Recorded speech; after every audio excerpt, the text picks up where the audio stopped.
Hi everyone, Philippe Cunningham here, council member for the 4th Ward in North Minneapolis.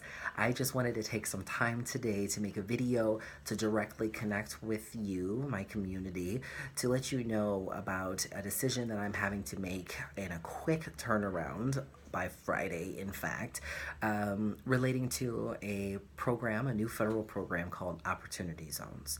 So, this program was included in the tax bill that recently passed, and the program really is meant to spur long term private investment in low income rural and urban areas throughout the entire country. And it's actually based on a bipartisan piece of legislation called Investing in Opportunity Act. And so, long story short, it's based on census tracts, and they are identified as distressed or most distressed, and they're ranked from one. They're ranked one, two, or three, with one being the most distressed. The 4th Ward had significantly more ones. However, we did have a couple of twos. The base, and just to give some background, that was actually put together, ran on an algorithm through CPAD, and so there's been a lot of work. The mayor's office has been working closely and being in conversation with the governor's office, because ultimately the governor has to make the decision about which census tracts are going to be submitted to the federal government and designated as opportunity zones. So out of the 509 eligible census tracts, he will actually only be able to designate 128. This is an interesting predicament because of a few reasons. One, this is actually a bit being presented and rolled out backwards. In the rush of the tax bill getting passed, it actually was erroneously placed sequentially of first you typically do the rules and the regulations of programming, and then you have 90 days for things to be designated and for the program to kick in. However, in this particular case, the designating has to come before the rules and regulations because of an error in the way that the tax bill was written. Of course, the first question is, well, why don't you fix it if that seems like a pretty stupid mistake? Well, it is a stupid mistake, and unfortunately, there isn't political will to fix it. So that means that the local level, particularly cities and towns, are really being forced at a very quick turnaround to designate particular parts, areas of their community as opportunity zones. Now, from the information that we have, and this is from the information passed along from the Department of U.S. Treasury, that there are various bodies that will be able to hold the investments. So the kind of it could be so it could be something like LISC. It could be a community development organization. It could also be banks, and so they hold the money and then distribute the money from that particular place. Opportunity zones. So there's a risk because of the fact that the rules and regulations have not been put out.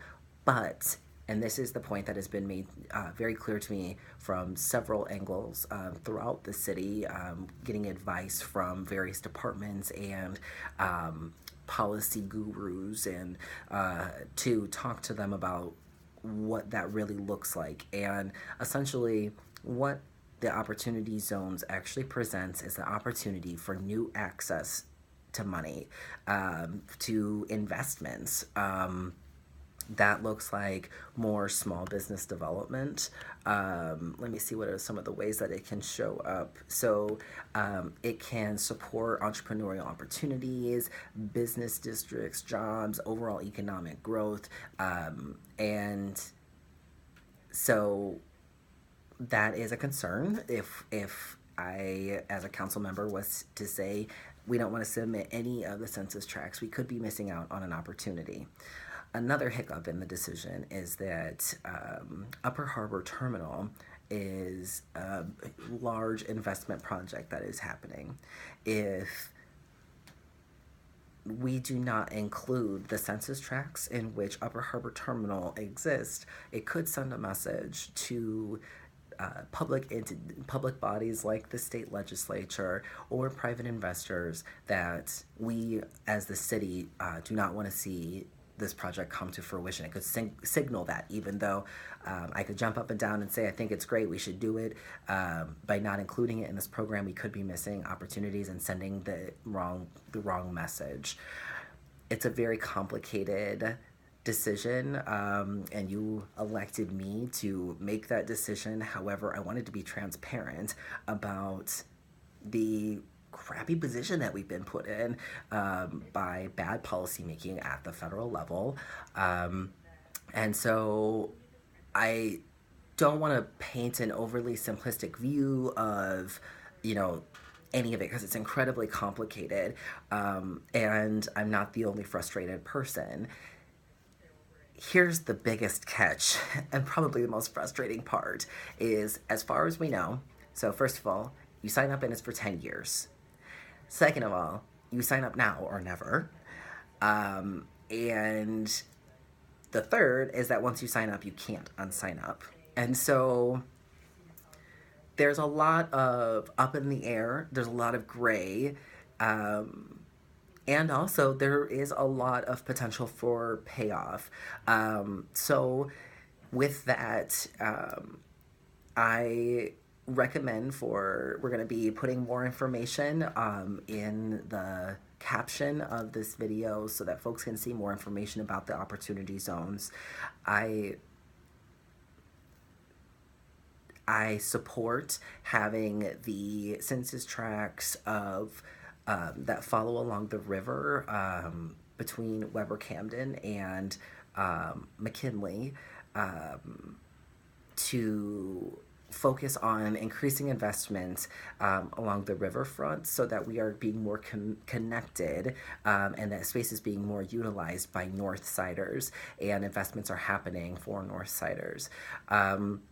So that is the logic that I have of designating 3, and so with that, I would love to hear folks' feedback. Are there other areas that should be included? Would folks like to also see Cleveland, the Cleveland area, Falwell, Lynn Bohannon areas? Those are other areas that have been designated as potential census tracts. And so I would like to hear from folks directly about whether or not they believe that their area should be included, if the risks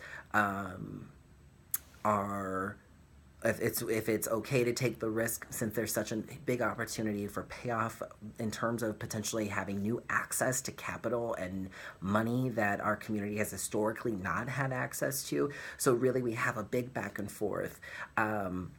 Also, opportunity zones are a way for us to find private investment and then be able to have the city, I fight for the city and county and other public entities to drive more funding in other areas that are not designated as opportunity zones. So that it's a both and. It doesn't have to be all or nothing.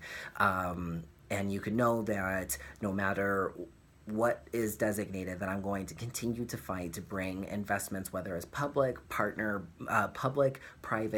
or if it's in partnership, bringing those investments to our community. But again, we have a federal government that is not top-notch in policy making and program implementation, and so therefore it's put us in the city of Minneapolis in a squeeze, and having to make a tough decision.